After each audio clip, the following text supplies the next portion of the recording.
আমি কথা শুরু করার আগে আমি একটা এক্সপিরিয়েন্স শেয়ার করতে চাই। For my long experience 25 years ইন্ডাস্ট্রিতে যখন ছিলাম, when I was working and I did lot of interviews, এবং আমার ইন্টারভিউতে একটা খুব কমন একটা প্রশ্ন ছিল। তোমাদের মতোই ইয়াং এক ঝাঁক তরুণী আসতো ইন্টারভিউ দিতে। আমি একটা প্রশ্ন করতাম সবাইকে যে টেল মি অ্যাবাউট ইয়োরসেলফ, তোমার সম্পর্কে বলো। এটা খুবই কমন প্রশ্ন, সবাই করে থাকে। আমি জানি মনিরুল ভাই আপনিও করেন প্রশ্নটা। তো ছেলেমেয়েরা আসে এবং বলে আমি অমুক, আমি তমুক, আমি অমুক ইউনিভার্সিটি থেকে পাশ করেছি, আমি এটা পারি, আমি এক্সেল পারি, আমি আউটলুক পারি, আমি পাওয়ার পয়েন্ট পারি। হ্যাঁ, তো অনেক কিছু বলে, আমি ইউনিভার্সিটিটা ছিলাম, ওটা ছিলাম, অনেক কিছুই বলে। কিন্তু আমি বলি যে tell me about yourself, it's you, I want to know about you. I don't want to know about what you do. Instead, I want to know about you. Who are you? Tell me about you. তখন কিন্তু সবে blank হয়ে যায়, কিছুই বলতে পারে না। এটা কিন্তু খুবই একটা ইন্টারেস্টিং টার্নিং পয়েন্ট। মানে to know the difference between what you do and what you are. আমি এটা নিয়ে অনেকবার লেখালেখি করেছি, আমার লেখার একটা শখ আছে, আমি লেখালেখি করে আর্টিকেল লিখি এবং এটা আমি অনেকবার লিখেছি। আজকে যেহেতু আমি একটা খুব সুন্দর সুযোগ পেয়েছি এরকম তরুণদের সামনে কথা বলার, আমি আমার সেই আর্টিকেলগুলো, আমার লেখাগুলোকে আমি 2 মিনিট একটা বক্তব্যের মাধ্যমে উপস্থাপন করতে চাই। সেটা হচ্ছে আমি I'd be very happy if I met a young person in front of me and he is talking about himself. সে বলবে যে I'm a kind of a person who never rest before I finish my task.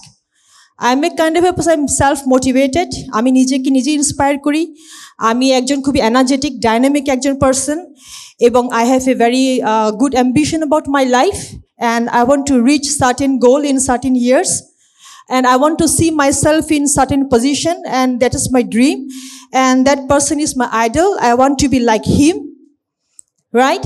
So এই যে ইন্সপিরেশনটা, এই যে মোটিভেশনটা, এই যে চিন্তাটা যেটা তোমার মনকে স্পার্ক করবে, তোমাকে ড্রাইভ করবে, that will break you down into many pieces and you will see yourself in that dream.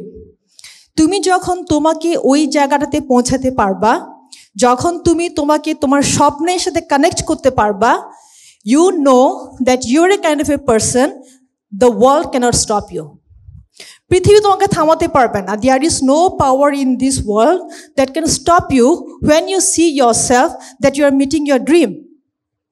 আমি যখন ছেলে মেয়েদেরকে জিজ্ঞেস করি যে তোমার স্বপ্ন কী, এখনকার যে একটা রেস্টলেস সোসাইটি, আমরা যে এত ডিস্ট্র্যাক্টেড হয়ে যে সোশ্যাল মিডিয়ার কারণে হোক বা আমাদের একটা মানসিকভাবে যে শান্তির যে অভাবটা, এই কারণে আমরা যে রেস্টলেস সোসাইটিতে থাকি, আমরা কিন্তু স্বপ্ন দেখতে ভুলে গেছি। আমরা স্বপ্ন দেখি না, we don't dream, we don't think, আমরা চিন্তা করি না। এই যে ইয়াংস্টার, তোমরা স্বপ্ন দেখো, চিন্তা করো যে where do you want to see yourself, what is your dream, what is your ambition. এবং আমাদেরকে যে কোয়েশ্চেনগুলো দেওয়া হয়েছিল to prepare our speech, right, the first question was, বললো যে হোয়াট ইজ এ সিক্রেট, যে তোমার সিক্রেটটা কি, যে what do you want to deliver to the youngsters.